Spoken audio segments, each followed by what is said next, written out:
নমস্কার বন্ধুরা, আমি আবার একটা নতুন রেসিপি নিয়ে এসেছি। নতুন বলতে ঘরোয়া রেসিপি। এটা হচ্ছে ভোলা মাছ। ভোলা মাছটা ভালো করে কেটে ধুয়ে নিয়েছি। ধুয়ে এবার নুন, হলুদ, কাঁচা তেল একটু মাখিয়ে নেব। ভালো করে মাখিয়ে নেব। আর একটু লঙ্কা গুঁড়ো মাখিয়ে নিয়ে কিছুক্ষণের জন্য রেস্টে রেখে দেবো। বন্ধুরা, একদম ঘরোয়া রান্না, একদম ঘরোয়া রেসিপি। সবাই জানেন ভোলা মাছ রাঁধতে, অতএব এটা নতুনত্ব কিছু নেই। তবুও এর মধ্যে একটু অন্যরকমভাবে আমি মাছটা কিভাবে কি করে মেখে রাখতে হয় সেটা আমি কি দিলে ভোলা মাছে একটা নিজস্ব গন্ধ থাকে, তো সেটা গন্ধটা চলে যাবে। যেহেতু সমুদ্রের মাছ, এর মধ্যে একটু পাতিলেবুর রস না থাকলে ভিনিগার মাখিয়ে রেখে দেবেন আধা ঘন্টা। এবার তেলটা গরম হয়ে গেছে, তারপরে আমি মাছগুলোকে ভেজে নেব।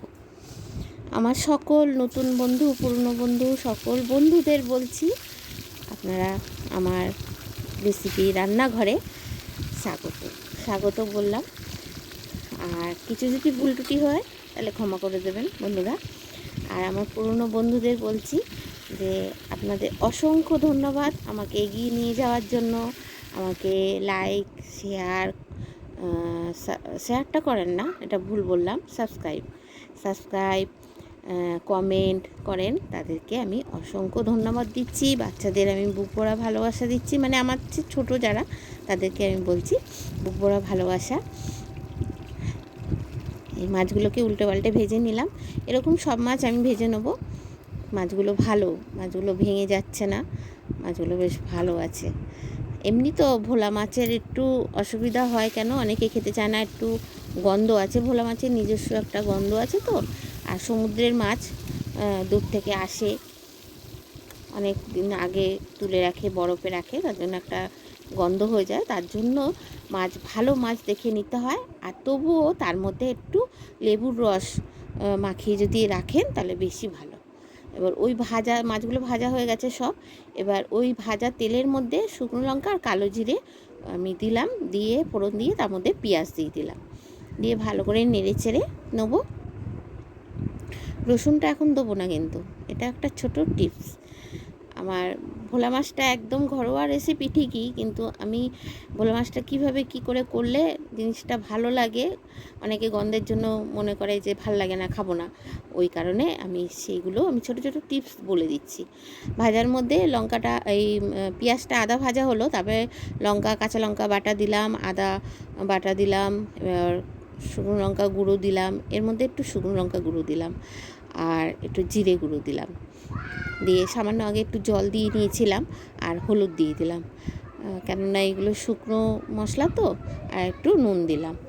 এই জন্য একটু জল দিয়ে যদি মশলাগুলোকে কষানো যায় তাহলে খুবই ভালো হয়। মশলাগুলো মানে কষাতে কষাতে অনেক সময় পুড়ে যায়, শুকনো ড্রাই হয়ে যায়, তাই জন্য পোড়া পোড়া একটা ভাব হয়ে যায়। ওই কারণে আমি একটু আগে জল দিয়ে নিই। এই যে পেঁয়াজ ভাজার সময় কিন্তু আমি রসুন দিইনি, রসুনটা এখন দিলাম। কেন দিলাম? যেহেতু আমি ভোলা মাছ রান্না করছি, আমি ভোলা মাছ এরমভাবেই রাঁধি। আর একটু ধনেপাতা দিয়ে দিলাম কষানোর সময়। রসুনটা দিয়ে একটু উগ্রটা গন্ধটা থাকে বলে আমি পেঁয়াজ ভাজার সময় রসুন দিই, কিন্তু আজকে দিলাম না। আমি দিলাম পেঁয়াজ ভাজা মশলার পর, কষানোর পর তারপরে রসুন দিলাম, ধনেপাতা দিলাম, এটা টমেটম গুঁড়ি দিলাম। আমার কাছে টমেটম ছিল না, তার জন্য আমার শুকনো করা টমেটম যে রাখা থাকে সেটা আমি দিলাম। কাঁচা লঙ্কাগুলো দিয়ে দিলাম, ভালো করে দিয়ে কষিয়ে নিয়ে একটু জল দিয়ে দিলাম। জল কিন্তু অবশ্যই গরম জল দেবেন, আমি কিন্তু সবসময় বলি গরম জল দেবেন। এরমভাবে একটু ভোলা মাছটা খেয়ে দেখুন তো, গন্ধ লাগে কি না, লাগে না, খুব ভালো লাগে, খুব খুব স্বাদ লাগে। এবার ফুটে উঠবে, ফুটে ওঠার পর এবার এক এক করে মাছগুলো দিয়ে দেবো। এর মধ্যে কিন্তু আমি আলু দিলাম না, একদম ভোলা মাছের রসায় কী বলবো, ভোলা মাছ রসালো টাইপের, রসে কষে ভোলা মাছ। হ্যাঁ বন্ধুরা, আমি তো আগে বলেছি, আমার যদি কিছু ভুল ত্রুটি হয় ক্ষমা করে দেবেন। যদি অপছন্দ হয় কোনো কথা তাহলে আমাকে কমেন্ট বক্সে জানাবেন, তাহলে আর বলবো না। লাস্টে আবার একটু ধনেপাতা দিয়ে দিলাম, দিয়ে এবার একটু রেস্টে রেখে তারপরে এই যে দেখুন আমার ভোলা মাছগুলো হয়ে গেছে, গ্যাসটা নিভিয়ে দিয়েছিলাম, একটু রেস্টে ছিল। এরপর আমি বেড়ে নিচ্ছি থালায়, তারপর পরিবেশনের পালা, সবাইকে খেতে দিয়ে দেবো। কীরকম লেগেছে বন্ধুরা একটু আমাকে জানাবেন, কমেন্ট বক্সে কমেন্ট করে জানাবেন। একটু ভালো লাগলে লাইক শেয়ার সাবস্ক্রাইব করে দেবেন। আর নতুন বন্ধুদের বলছি আপনারা আসুন, আমার রেসিপিগুলো দেখুন, ভালো লাগলে একটু কমেন্টে জানাবেন। আর শেয়ার করলে পর আরও নতুন নতুন বন্ধু পাবো। আমার দুপদে রেখে দিয়েছি। বন্ধুরা যারা যারা আমার এই রেসিপিটা দেখছেন তাদেরকে অসংখ্য ধন্যবাদ।